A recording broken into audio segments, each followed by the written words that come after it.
ជំរាបសួរបងប្អូនខ្មែរនាងសាវជាអង្គភូមិបងនៅខាងក្រៅថ្ងៃនេះខ្ញុំបាទជាសុខេងបានមកដល់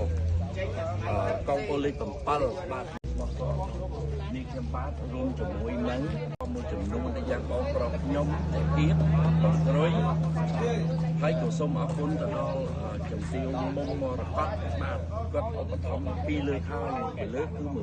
$1000ហើយបងប្រុសបងស្រីខ្ញុំម្ដង$1000ដូចគ្នាហើយក៏សូមអរគុណដល់ទៀតដែលខ្ញុំមិនបានអានឈ្មោះក៏សូមខន្តីអភ័យទោសសូមឲ្យបានផលអានិសង្ឃពោះបាទថ្ងៃនេះជួបវិជាការរងនៃស្រាធិការ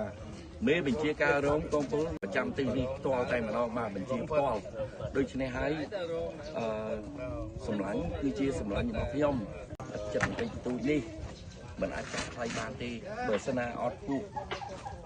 គាត់ក៏យើងអត់មានសុខសន្តិភាពដល់ថ្ងៃនេះដែរ